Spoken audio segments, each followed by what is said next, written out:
ரீசெண்டா இந்த போஸ்ட் ஒன்று சோஷியல் மீடியால பார்த்தேன். நம்ம 2000 ருபீக்கு கம்மியா பே பண்ற ஆன்லைன் டிரான்சாக்ஷன்ஸ்க்கு, அதாவது யூபிஐ மூலமாவோ இல்லாட்டி கிரெடிட் ஆர் டெபிட் கார்டு மூலமா பே பண்ற 2000 ருபீக்கு கம்மியான டிரான்சாக்ஷன்ஸ்க்கு 18% ஜிஎஸ்டி வந்து அப்ளிகபிள் ஆக போகுது அப்படின்னு சொல்லி. ஸோ இது ஒரு போஸ்ட் மட்டும் இல்லை, இந்த மாதிரி ஒரு 4-5 போஸ்ட் பார்த்தேன். ஸோ காமனா இதோட கமெண்ட் செக்ஷன் பார்க்கும்போது ஒரு விஷயம் மட்டும் தெரிஞ்சது. பீப்புள் வந்து எந்த அமௌண்ட்ல இருந்து இந்த 18% கால்குலேட் பண்ணுவாங்கிறத தப்பா புரிஞ்சிருக்காங்க சொல்லி.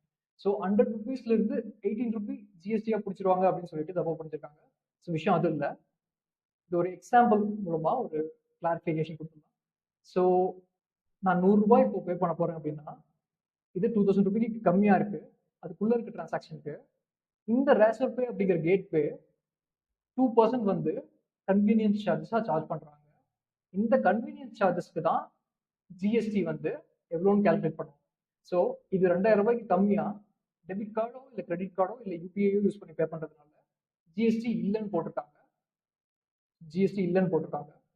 இதுவே நம்ம நெட் பேங்கிங்கோ இல்லை வேலட்டோ யூஸ் பண்ணி பே பண்ணோம் அப்படின்னா, ஸோ 2 ரூபாய்க்கு 36 பைசா வந்து, அதாவது 18% வந்து ஜிஎஸ்டி இருக்கு.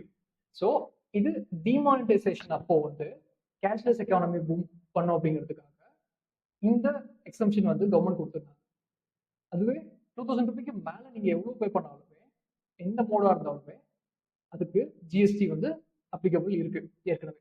ஸோ இந்த புதுசா ப்ரொபோஸ் பண்ணியிருக்க ஜிஎஸ்டி அமெண்ட்மெண்ட் வந்து இந்த 2000 ரூபாய்க்கு கம்மியா இருக்க debit card and credit card and UPI டிரான்சாக்ஷனுக்கும் இந்த ஜிஎஸ்டி அப்ளிகபிள் அப்படின்னு சொல்லியிருக்காங்க. ஸோ இது இப்போதைக்கு அவங்க ரிவ்யூ பண்ணிட்டு இருக்காங்க. ஸோ ஒருவேளை அப்ளிகபிள் ஆனச்சுனாலும் 100 ரூபாய்க்கு 18 ரூபாய் ஜிஎஸ்டி எல்லாம் பிடிக்க மாட்டாங்க. 100 ரூபாய்க்கு 36 பைசா தான் ஜிஎஸ்டியா பிடிக்க போறாங்க. ஏன்னா அவங்க 100 ரூபாயில இருந்து ஜிஎஸ்டி பிடிக்க போறது கிடையாது. 100 ரூபாய்க்கு இந்த கேட்வேஸ் எவ்வளவு சார்ஜ் பண்றாங்களோ அந்த சார்ஜ்ல இருந்து 18% தான் வந்து ஜிஎஸ்டியா பிடிக்க போறாங்க. யூஸ்வலி 2%க்குள்ளதான் இந்த கேட்வேஸ் சார்ஜ் பண்ணுவாங்க. ஸோ இதனால உங்களோட பேமெண்ட் ஆப்ஸ், நீங்க பேமெண்ட் ஆப்ஸ் மூலமா, அதாவது கூகுள் பே, போன்பே அப்படி இல்லாட்டி பேடிஎம் யூஸ் பண்ணி பே பண்றதுக்கும் இதுக்கும் சம்மந்தமானா இப்போதைக்கு கிடையாது.